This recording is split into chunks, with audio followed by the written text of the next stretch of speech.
Hey, back to basics. It's Tanya, VSG Tanya 2011, and I am coming in with my Tuesday vlog, and we are continuing with our back to school theme. And the question this week is, if you were going to create a WLS school, what courses would you offer, which would be required, and which would be electives? And I kind of had a hard time distinguishing between what would be required and electives, so I'm just going to go down my list of things that I thought I would want to offer if I had a WLS school. And I have a feeling I'm forgetting something, but I'm just going to go and see if it pops in my head as we go. Okay, so the first thing I would do as a definitely required course is tracking a high protein, low carb diet. I know some people do not know how to, when they first start out in this journey, they don't know how to calculate net carbs and reading food labels and how to space out their protein and carbs throughout the day. That was one of the things that my surgeon's office went over, and I really used that to do my meal planning. And so yeah, the whole tracking and meal planning and counting carbs and counting proteins, that would be definitely the first course required. I teach a course or offer a course on accepting that it's a lifestyle and not a quick fix diet. That once we make this change, we're changing our bodies permanently, and we need to also change our dietary intake permanently. So, 3, fitness is your friend. I definitely think that everyone should embrace some level of fitness. I know everybody's abilities and enthusiasm for fitness are, at different levels. Some people are super into it, some people don't want to do it. But I think you got to find something, even if it's 30 minutes a day, 3 or 4 days a week. You got to try and find something that you enjoy, even if it's just standing in your room and dancing. Just get up and get physical. And once you do that, I know for me, I've been missing it since I've been kind of laid up with my arthritis lately, but I feel happier, I feel stronger, more accomplished. I find I make better food choices when my fitness is all on point. So it just helps me focus on a healthy lifestyle. So I think that's something that everybody who's going into WLS should learn about. For communication, I maybe should have put this down a little bit long because I could talk about this a lot.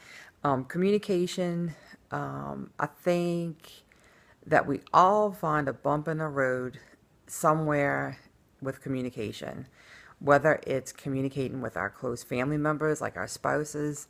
And I know sometimes we talk about our WLS too much with the family members, and then sometimes we don't say enough and we kind of keep it to ourselves, and it becomes a disconnect. So I think we could all use some better communication skills going into WLS to keep those doors open. Also communication with other WLS people in the community to reach out and get support and give support. I always tell people when they ask me, how do I get a core group of friends? How do I infiltrate this WLS community? And I tell people, you got to give support. If you give support and you put yourself out there, people will see you as a go-to person to give them, a hand when they need it. And if you don't put yourself out there, you really cannot expect to get other people to support you because they're not even going to know who you are. And so I do find some people get their feelings hurt, like they don't feel like they're being supported enough. But a lot of times those are the same people who aren't putting themselves out there very much either. Not all the time, but sometimes. So yeah, that would be part of my communication. But definitely the friends and family too. How to politely tell people that it's none of your business what I'm eating. It's not any. I don't care if you don't think I should have weight loss surgery. I don't care if you think I took the easy way out. How to communicate with people who have negative comments. 5, water. Timing is everything. I would definitely teach a course on how to get your water in throughout the day. And I get that question a lot on how can you possibly get in 64 to 100 ounces of water a day? And it all has to do with timing. And if I don't get my water in, it's because I just am being lazy and I don't feel like watching it. But if you're on it, you can get your water in. You absolutely can. I got my water in from early on because I had a whole time system going, and it works. The shit works. um, Number 6, the honeymoon phase. I think it would be good for pre-ops and newly post-ops to take a course the on the honeymoon phase and what that is, and how those first 6 to 18 months really are like a heavenly phase, and shit gets harder after that. And I think it would be a good eye-opener and mental preparation for newbies to take a honeymoon course. 7, supplements. There are so many theories and recommendations on which supplements we should be taking. I take my supplements that I've just, gotten into my groove of taking. I don't know if they're all exactly 100% correct, because when you watch videos, everybody kind of takes something different or at different times. There's some things that are pretty standard, but I think we could all use a course on what supplements should be taken and at what time and with what food and all that kind of business. Number 8 is another one I get a lot of questions about, is hair loss, and how to handle it. Yeah, it's going to happen. Some people have it worse than others, but I think lots of people always want to know about hair loss. And the one thing that I wanted to know when my hair loss was getting really bad, all I wanted to know was that it was going to come back. That when it fell out, that was going to be a temporary thing, and that was it going to come back again, or was I going to have to live with the thin hair for the rest of my life? And I'm here to say it comes back. My hair came back almost exactly the same as it was. In some places, I think it might be thicker. I was already a little bit thin in here before weight loss surgery, and it got real thin after, and now I think it's probably about the same as it was before surgery, and the rest, is very thick. So I think just knowing that and having a course on how to mentally handle the hair loss would be a good thing. 9, let's see, body acceptance, mirror and selfie time.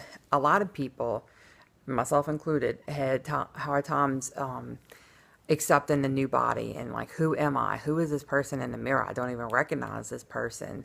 And you just, stare at yourself and you're like, I don't know this person. And you feel uncomfortable, and you feel exposed because people are looking at you, and you don't know, are they looking at me because they think I'm too heavy, because I'm thin? Can they tell I had weight loss surgery? Blah, blah, blah. So I give lots of advice about spending mirror time and taking selfies and taking time to really look at yourself and fall in love with the new you. So I would definitely teach a class on body acceptance. 10, long-term success. Sorry, I need some water. I would definitely teach a class on how to accomplish long-term success, which kind of ties into that this is a lifestyle, not a moment in time, not a blip, not a, I'm going to do this for the next 6 months. It's, I guess, successful habits for long-term success. And then finally, time management. A lot of people run into problems with, I don't have time to prepare my foods. I don't have time to get my exercise in. I don't have time to, whatever, get my water in, blah, blah, blah, whatever. I think everybody could probably use a good class on time management and to plan their day. I know a lot of people are kind of fly by the seat of their pants kind of people, and they don't plan. I myself, I am a planner. I like itineraries. I like agendas. I like to know what to expect and when to expect it. I'm not so rigid that I can't go with the flow. I can definitely go with the flow, but I also realize that for me to be successful in getting my supplements and getting my water and getting my protein in and all that stuff throughout the day, making time to have my fitness and then take care of my kids and cook dinner and wash dishes and fold clothes, do all the other, wife and motherly type duties that you have to do, and work. It takes some planning. And so we could probably all use a class on time management and how to fit everything in for you to live your best life. So those are my 11 courses that I would offer to the WLS community for my WLS school. But uh, I guess, well, I'll be back next week for another update. I am going to be at the OH conference in LA. We're leaving Thursday and we come back Monday.